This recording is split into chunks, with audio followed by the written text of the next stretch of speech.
మన ఏలూరులో అత్యాధునిక వైద్య సదుపాయాలతో అతిపెద్ద హాస్పిటల్ ఆశ్రమ్ హాస్పిటల్ అనుభవజ్ఞులైన వైద్యుల పర్యవేక్షణలో గత 24 సంవత్సరాలుగా వేలాది మంది రోగులకు అత్యున్నత స్థాయి వైద్య చికిత్సలు అందిస్తున్న సంస్థ మా హాస్పిటల్ నందు MRI 1.5 Tesla CT scan mammography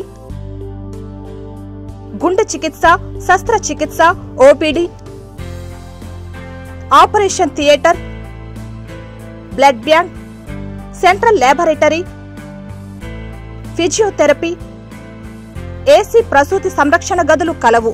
మరిన్ని వివరాలకై సంప్రదించండి 9491044836 మరియు 9491044844. జైల్లో పెట్టడం జరిగింది. ఈ సభ సాక్షిగా వారికి మన తరపున పోరాడినందుకు స్కూల్స్ ను మూసేసి మన మిషనరీస్ పాఠశాలను నమ్మి తీసుకొస్తే ఈ రోజున క్రైస్తవుల మీదే దాడులు జరిగేటటువంటి పరిస్థితి ఆంధ్రప్రదేశ్ లో ఉంది. ఇవన్నీ ఆలోచన చేసి దీనికి చరమగీతం పాడాలి అంటే రవికుమార్ గారు ప్రకటించినట్టు బాధలు అనుభవించిన జడ్జి రామకృష్ణ గారు, సోదరులు మల్లెల వెంకట్రావు గారు, సోదరులు అన్నం కిషోర్ గారు, సోదరులు పోతులు బాలకొట్టయ్య గారు, సోదరులు పొందంగాని రమేష్ గారు, అలాగే తుమ్మల ఫ్రాన్సిస్ గారు, ఇంకా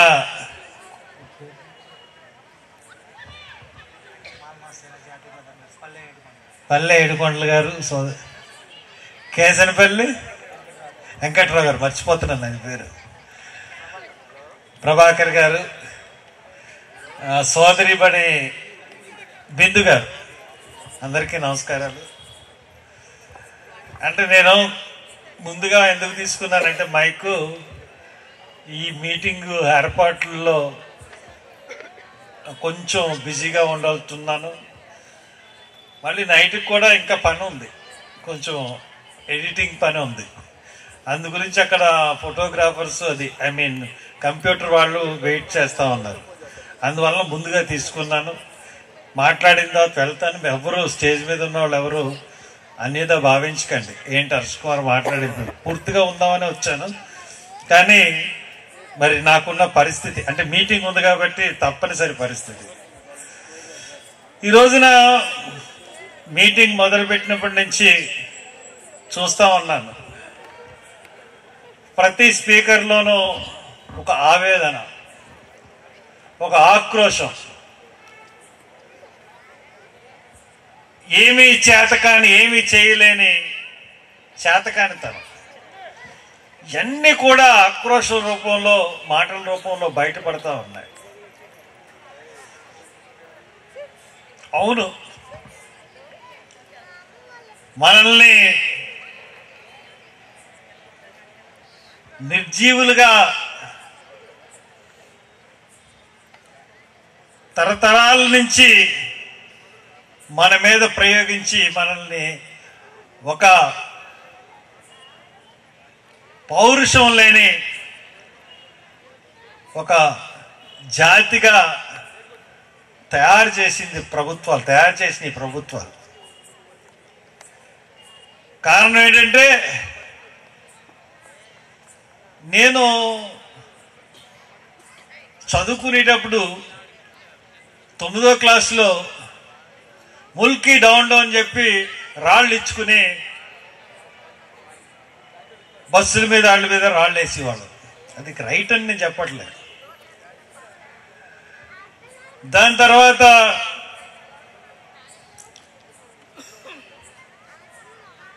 డిగ్రీ చదువుతున్నప్పుడు కూడా ఏదన్నా సమస్య వచ్చిందంటే ఆ సమస్య మీద విద్యార్థులందరూ కలిసి పోరాటం చేసి ఆ సమస్యను సాధించుకునే పరిస్థితులు ఉండేవి. విద్యా వ్యవస్థలో ఎలక్షన్స్ ఉండేవి. అలాగే యూనివర్సిటీస్లో ఎలక్షన్స్ ఉండేవి. యూనివర్సిటీలో సంఘంలో ఏదైనా ఒక సామాజిక అసమానత గురికైతే దాని గురించి ఉద్యమాలు చేసి ఉండి మన మెస్ ఛార్జీలు తగ్గిస్తే పెద్ద ఉద్యమం జరిగింది. అలాగే ఎక్కడన్నా ఏదన్నా సామాజికంగా అన్యాయం జరిగినప్పుడు ఉద్యమాలు జరిగినాయి. స్టీల్ ప్లాంట్ సాధించుకున్నామంటే విశాఖ హక్కు ఆంధ్రుల హక్కు అని చెప్పి నినాదించి మరి అప్పుడు అమృతరావు గారు, ఆయన దళిత నాయకుడే. దాని తర్వాత డిగ్రీ కాలేజీలోను తర్వాత యూనివర్సిటీల్లోనూ కూడా ఉద్యమాలు కానీ అసలు స్పందించి సామాజిక సమస్యల పట్ల స్పందించే ధోరణి అనేదే లేకుండా అయిపోయింది. ఇదే మెయిన్ కారణం మనకి. ఈ కారణంతోనే విప్లవ భావాలు అన్నవి చచ్చిపోతా ఉన్నాయి. మనుషుల్ని చంపేస్తా ఉన్నా ఏదో కొంతమంది ఈ వేదిక మీద ఉన్న ఈ నాయకులు, ఈ మా తరం నాయకులు వీళ్ళందరూ ఇంచుమించుగా వీళ్ళు స్పందిస్తున్నారు తప్పితే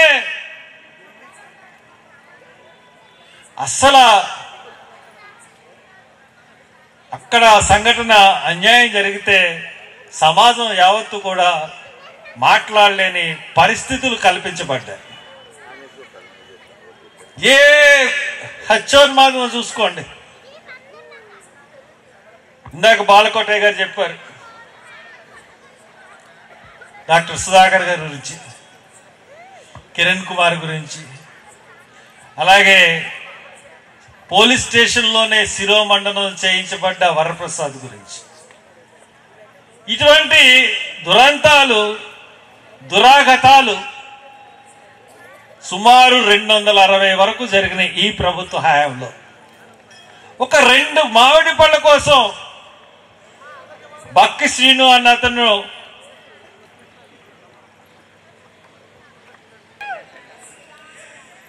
నేను మొలకెత్తే విత్తనాన్ని వాళ్ళకి తెలీదు, నన్ను భూమిలోకి తొక్కేసారని వాళ్ళు అనుకుంటున్నారు. కానీ వాళ్ళకి తెలియంది ఏంటంటే నేను మొలకెత్తే విత్తనాన్ని. సోదరులరా, డాక్టర్ బాబాసాహెబ్ అంబేద్కర్ గారిని కూడా ఈ సమాజంలో దళితుల తరపున బలహీన వర్గాల గొంతుకై సింహగర్జన చేస్తున్నటువంటి ఆ రోజుల్లో ఆయన్ని అణచడానికి, ఆయన్ని కట్టడి చేయడానికి ఆ రోజు అగ్రవర్ణ కులాలు కానివ్వండి, అగ్రవర్ణ పార్టీలు కానివ్వండి, వాళ్ళు పన్నినటువంటి పాచికలు, వాళ్ళు చేసినటువంటి ప్రయత్నాలు అంతా ఇంత కాదు. డాక్టర్ బాబాసాహెబ్ అంబేద్కర్ చెప్పారు, నన్ను భూమిలోకి తొక్కేసానని వాళ్ళు అనుకుంటారు, కానీ నేను మొలకెత్తే విత్తనాన్నని. ఆయనే మనకు ఆదర్శం. ఎప్పుడైతే ప్రశ్నించే గొంతుకవుతామో అప్పుడే మన మీద ఒత్తిడి పెరుగుతుంది. ఏదైతే డప్పు కొడతా వాయించుకుంటా వెళ్తా ఉంటామో అప్పుడు మనోడే రా అంటారు. కానీ ఈరోజు సమాజంలో ఎందుకు ఈ దళిత శంకారావం పూరించాం? ఈరోజు అన్నలందరూ కూడా ఎక్కడెక్కడి నుంచో నాయకులు, నేను పుట్టినప్పటి నుంచి ఉన్నటువంటి నాయకులు ఈ సమాజం కోసం పోరాటం చేసి జైలు గోడల్ని ఆనందంగా ముద్దాడిన నాయకులు ఇక్కడ ఉన్నారు. వాళ్ళ జీవితాలు పోరాటంలోనే ముగిసిపోయినటువంటి సందర్భాలు ఉన్నాయి. ఆర్థిక పరిస్థితుల మధ్య నలిగిపోతూ లోపల ఉన్నటువంటి అంబేద్కర్ ఆశయాలని ఊపిరిగా చేసి బతుకుతున్నటువంటి అమ్మాయిలకి మనం ఏమిస్తున్నాం?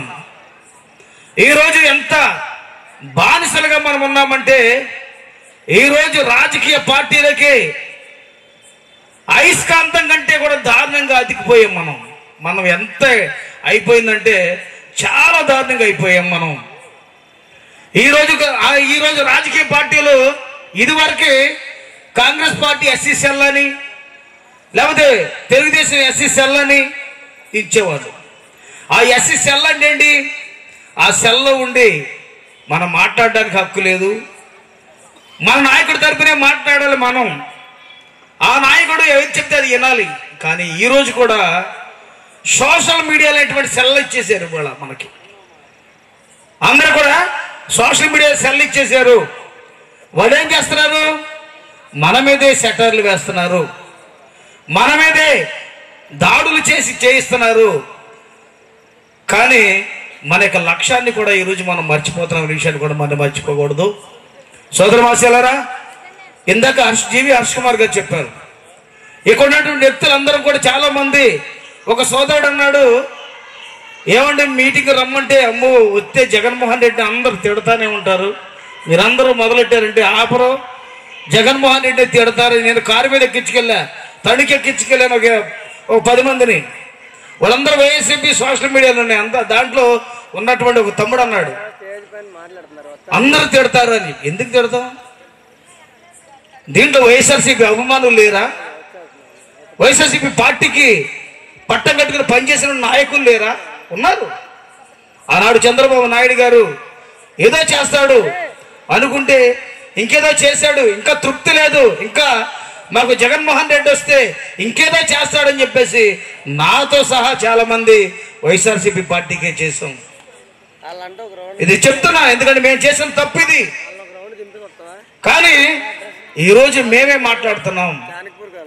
ఇంత దారుణమైనటువంటి ముఖ్యమంత్రిని ఎప్పుడూ చూడలేదు. ఒక దళితుల జోలికి వస్తే, ఒక పథకం తీయాలంటే భయపడేటువంటి సందర్భాల్లో సుమారుగా 27 సంక్షేమ పథకాలను ఊచకోత కోసినట్టుగా కోస్తే కనీసం ఇంకా డప్పు కొడుతున్నామంటే అసలు మనకి విశ్వాసం ఉందా? జాతి పట్ల ప్రేమ ఉందా?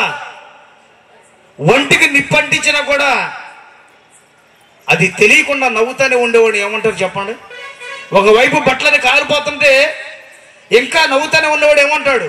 వాడు పిచ్చోడని అయి ఉండాలి, లేకపోతే వాడు ఏమి తను మూర్ఖుడని అయి ఉండాలి. చదువుకున్నటువంటి వ్యక్తులు కూడా, చదువు సంస్కారం ఉన్నటువంటి వ్యక్తులు కూడా ఈరోజు కనీసం ఆలోచించేటువంటి పరిస్థితులు లేనటువంటి సందర్భాలు ఉన్నాయి.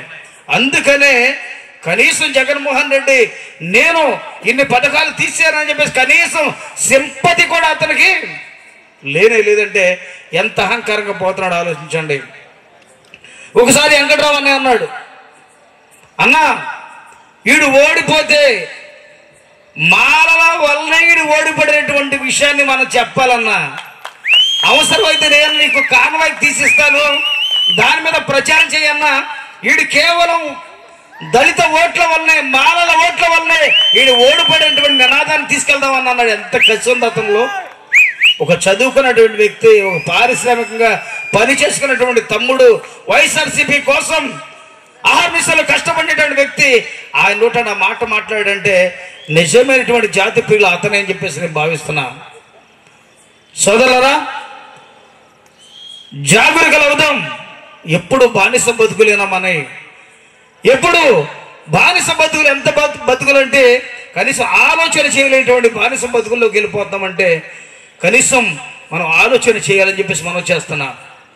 సభలోకి వస్తాం, కనీసం 10 నిమిషాలు కూడా కూర్చోలేము. మనం బయటికి వెళ్తాము, వస్తాము. ఎంత దుర్మార్గమైనటువంటి కార్యక్రమం అంటే, ఒకానొక సందర్భంలో అమ్మ రమాబాయి పుట్టినరోజు వచ్చింది, అది ఆదివారం వచ్చింది. నేను ఒకసారి అడిగా, అమ్మా రేపు అమ్మ రమాబాయి పుట్టినరోజు, రేపు మన ఆఫీస్లో కొంచెం కేక్ కట్ చేద్దాం అమ్మకి, నేను వాళ్ళు అర్పిద్దామంటే, అయ్యా ఈరోజు ఆదివారం కదయ్యా అన్నాడు. చూడండి, అంటే తెలియకమన్నారు. కానీ ఆ రోజు చెప్పాను నేను, అమ్మా ఏదైతే మనం అంటున్నామో ఈరోజు 120 రోజులు మనం చర్చికి వెళ్తూనే ఉన్నాం. కానీ అమ్మ రమాబాయి లాంటి మహా తల్లి తన బిడ్డలను చంపుకొని రక్తహీనతతో తల్లి చనిపోయిందంటే ఏమనాలి?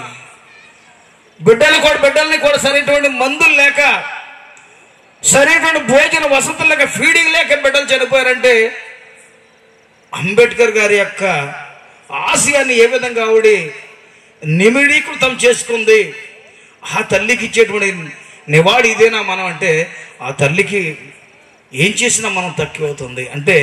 అప్పుడే నేను అన్నా, మనం ఆర్ఎస్ఎస్ కంటే తీవ్రవాదులు మనమే. ఆర్ఎస్ఎస్ అని అన్నా మనం తీవ్రవాదులు అని కాదు, అంతకంటే భయంకరమైన తీవ్రవాదులు, క్రైస్తవ తీవ్రవాదులుగా మనం తయారయ్యాం.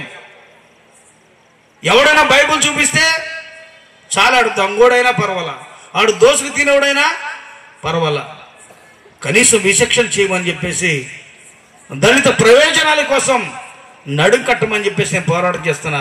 చెల్లెళ్ళు వచ్చారు, వాళ్ళు అలా కూర్చునే ఉన్నారు. చాలా మంది చెల్లెళ్ళు వచ్చారు, అలా కూర్చునే ఉన్నారు, వింటూనే ఉన్నారు. కానీ మనం మాత్రం యూత్ మాత్రం ఇటెళ్ళడం ఇంత బాధ్యత రహితంగా మనం ఉంటే ఈ సమాజాన్ని ఎవరు బాగు చేస్తారు? మరో అంబేద్కర్ మన కోసం వస్తారా? మరో కాశీరాం మన కోసం వస్తారా? ఇదేనా మనం నేర్చుకునేటువంటి సంస్కృతి? ఈరోజు ఫేస్బుక్, వాట్సాప్ ద్వారా డాక్టర్ బాబాసాహెబ్ అంబేద్కర్ అంటే విలువ ఏంటంటే అందరు చెప్పేస్తారు అనే అంబేద్కర్ జయంతులు మేము చేసామంట. అంబేద్కర్ జయంతి వచ్చిందంటే ఊరంతా భోజనాలేనా? ఆ రోజు ర్యాలీ అనే 500తో. ఇదేనా?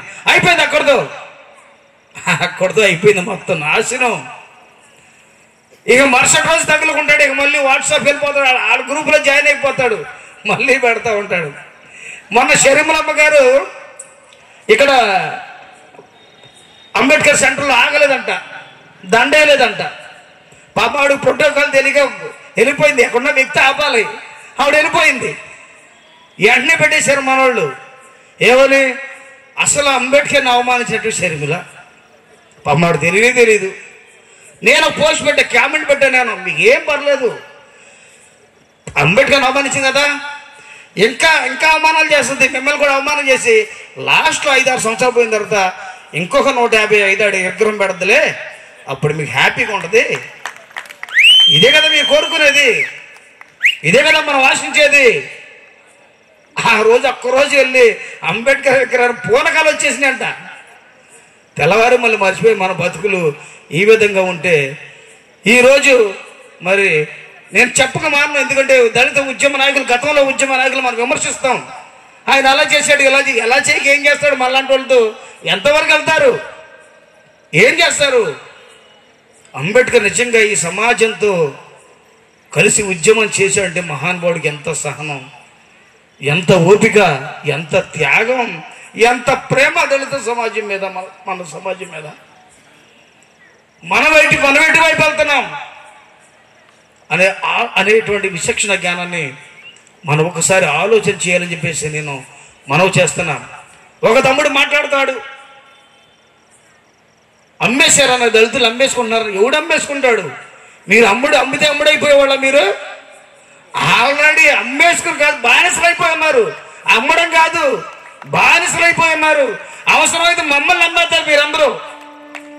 మిమ్మల్ని అమ్మడం కాదు, మమ్మల్ని అమ్మేస్తారు. ఎవడైతే యోధలాగా ఎవడైతే మీ తరఫున పోరాడతాడో వాడినే బలికి అప్పగిచ్చేస్తారు అవసరమైతే. ఇవ్వాలంత దరిద్రమైన పరిస్థితిలో ఈ దళిత సమాజం ఉంది. మాలే కానివ్వండి, మాదిగే కానివ్వండి, రెల్లే కానివ్వండి, ఏది మైనార్టీలే కానివ్వండి, ఎవరైనా సరే వ్యవస్థలో పూర్తిగా నిర్వీర్యమైపోయి బానిస బ్రతుకులు బతుకుతూ పార్టీలు గడ్డిట్ అయిపోయి పార్టీలు మనం ఎంతవరకు తీసుకెళ్ళి అంటే మనల్ని మనమే దూషించుకునేలాగా మనల్ని చేస్తున్నాయి.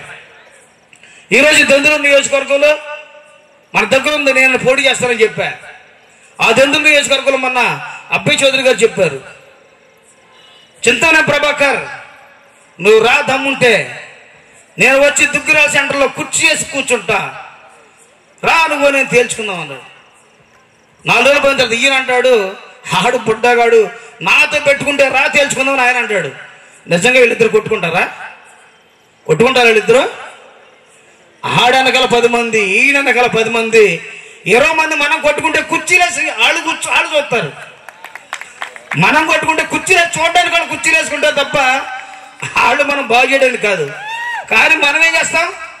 అదే నిజమని అమ్మో ఆయన అలా మాట్లాడుతుంటే తప్పుట్లో ఒళ్ళంతా పులిసిపోయి పూర్వీకరించబోయి వీళ్ళు ఆనందంగా మళ్ళీ ఫేస్బుక్లో మా అన్నయ్య భుజం మీద చేయేశాడు, మా అన్నయ్య డొక్కల మీద చేయేశాడు, మా అన్నయ్య మాతో నడుస్తున్నాడు, మా అన్నయ్య మాతో పడుకున్నాడు, మమ్మల్ని ఒంగబెట్టాడు అని పోస్టులు.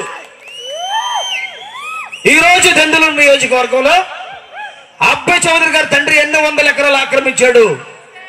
బుద్ధుందా, జ్ఞానం ఉందా అసలు దళితులకి? అసైన్మెంట్ భూములు ఎన్నో 100 ఎకరాలు ఆక్రమించాడు. నీకు దమ్ముంటే, నీ చిత్తశుద్ధి ఉంటే రా పంచు. నీవి కాదు ఎవరికి కూడా, నీ రికార్డ్స్ లో తప్పుడుగా ఉన్నాయి, నువ్వు పంచుతావా? పంచు చూద్దాం. అది అప్పుడు నువ్వు దమ్మని చెప్పు, నేను నమ్ముతా. చింతమనే ప్రభాకర్ ఉన్నాడు, నీకు ఎన్ని ఎకరాలు ఉండే? నువ్వు 8 ఎకరాలు కౌలు రైతువే. మీ నాన్న కేశవరావు గారు మాకు తెలుసు, మా భూమి పక్కనే, మా పొలం పక్కనే నీకెంత ఎకరం రైతువు నువ్వు? నీ వాళ్ళు 1000 కోట్లు ఎక్కడ సంపాదించావు? చింతమనే లేకపోతే మన చంద్రబాబు వస్తున్నాడంటే 1000 మందికి భోజనాలు పెట్టేశానని చెప్పేసి ఎక్కడి నుంచి వచ్చింది నీకు? తెలుసుకోండి సోదరులారా, వీళ్ళక మనం బానిసలు చేసేది, వీళ్ళక మనం జేజేలు కొట్టేది. ఈరోజు మొన్నే కోడి పందాలు వేసుకున్నారు. ఆయన రెచ్చగొట్టి ఈయన రెచ్చగొట్టి కోళ్ళు పందాల్లాగా మనల్ని ఆ ముక్కు కలిసి ఈ ముక్కు కలిసి మనం కొట్టుకుంటూ మనం చంపుకుంటూ ఉంటే, సొంత జాతి ప్రజలు మనం కొట్టుకుంటుంటే వాళ్ళు మన మీద పోటీ పెడతారు తప్ప, మన రక్తం మనం అడుగుతుంటే వాళ్ళు చూసి ఆనందిస్తారు తప్ప మనల్ని విడదీసే ప్రయత్నం చేయరు. సోదరులారా గమనించాలి. ఎందుకంటే నేను ఒక ఆశావాదిని. నన్ను ఆపడం ఎవడతారం కాదు. నేను మా అబ్బాయి ఇందాకే చెప్పాడు, ఎందుకంటే వాళ్ళు అనిత్యం నన్ను చూస్తూ ఉంటారు. వాళ్ళు అనునిత్యం నేను పడే తపన వాళ్ళు చూస్తూ ఉంటారు. అందుకే నా కొడుకు అంత ఆవేశంగా చెప్పాడు. అవసరమైతే కట్టుబట్టలతో కాంక్షీరాములుగా తిరుగుతాను కానీ నా ఆశను మాత్రం మార్చుకోను. నా ప్రాణం ఉన్నంత వరకు మానవ ఐక్యం కోసమే పోరాడతా, జాతి ఐక్యం కోసమే పోరాడతా, జాతి యొక్క ప్రయోజనం కోసమే పోరాడతా. పట్టు విడిసేదే లేదు, దేవుడి దైవాలు పట్టు విడిసే లేదు. సోదర మాసలరా, నేను ఒకటే చెప్తున్నా, నా తమ్ముళ్ళని నా అన్నలని ఆనాడు ఎన్ని సంవత్సరాలు మొన్నే రాజ్యాంగాన్ని సమర్పించినటువంటి రోజు, డాక్టర్ బాబాసాహెబ్ అంబేద్కర్ రాజ్యాంగాన్ని సమర్పించి కిందకి ఆనందంగా వస్తున్న రోజు ఒక ఎంపీ అడిగాడు, ఏంటి అంబేద్కర్ ఇంత ఆనందం ఉందా ఇవాళ ఏంటి అడిగితే, అంబేద్కర్ నాకు మెల్లేనే అన్నయ్య, అన్నగారు కిషోర్ తమ్ముడికి మెల్లేనే, అన్న వెంకటరావానికి మెల్లేనే, అల్ప సంతోషి అయినా ఎంతో సంతోషం. అవును, నేను ఈరోజు సంతోషంగా ఉన్నా. నిన్నటి వరకు రాణుల కడుపులోంచి రాజులు పుట్టారు, రేపటి నుంచి బ్యాలెట్ బాక్స్ లోంచి రాజులు పుడతారు, వాళ్ళలో నా జాతి ప్రజలు ఉంటారు, నా వాళ్ళు కూడా రాజులు అవుతారు అని అన్నప్పుడు ఆయన నవ్వుకున్నాడు. ఒకవైపు నవ్వుకుని, అంబేద్కర్ నువ్వు పిచ్చి కళ్ళకు అంటున్నావు, నువ్వు ఏదైతే ఆయుధాన్ని ఇచ్చావో, నువ్వేదైతే ఓటు హక్కు అని ఆయుధాన్ని ఇచ్చావో దాన్ని మేము కొనుక్కుని మిమ్మల్ని దాన్ని రివినే చేస్తామని చెప్పేసి అన్నప్పుడు అంబేద్కర్ ఒకటే చెప్పాడు,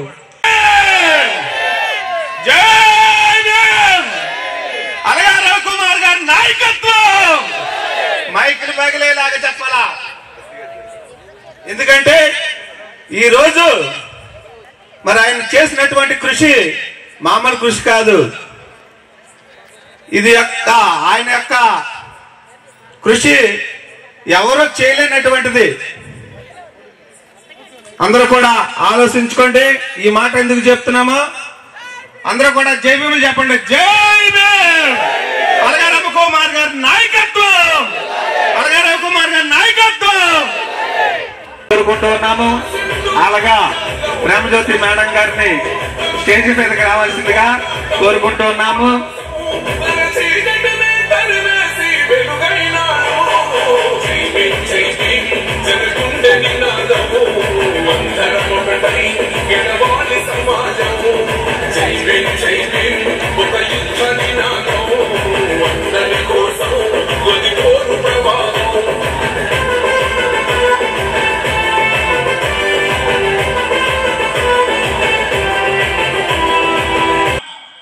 దళితులకు రక్షణ కల్పిస్తాం, దళితులకు భారత రాజ్యాంగం కల్పించినటువంటి హక్కులన్నీ నిర్దేశం మీలాంటి పెద్దలు ఆలోచన చేసి చేయాలని ఈ వేదిక ద్వారా మీకందరికీ కూడా విన్నవించుకుంటున్నాను.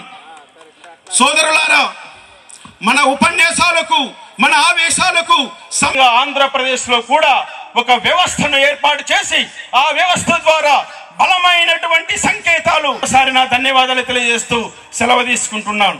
జై భీమ్, జై భీమ్, జై భీమ్, జై భీమ్. తదుపరి నాయకులందరూ కూడా సమయపాలన వహించాలి. సమయం తక్కువ ఉన్నందున అందరూ కూడా మరి సంక్లిప్తంగా మాట్లాడాలని చెప్పేసి కోరుకుంటూ, మరి ఆంధ్ర భోజన సమితి అధ్యక్షులు, మాలమహానాడు రాష్ట్ర అధ్యక్షులు అన్నగారు పంతకం రమేష్ గారిని మరి ఆయన ఒక ప్రసంగాన్ని వినిపించేస్తుందిగా కోరుచున్నాం. ఏలూరు పట్టణంలో మాల మహాసేన ఆధ్వర్యంలో దళిత శంఖారావాన్ని ఏర్పాటు చేసినటువంటి మాల మహాసేన జాతీయ అధ్యక్షులు అలగా రవీణకి,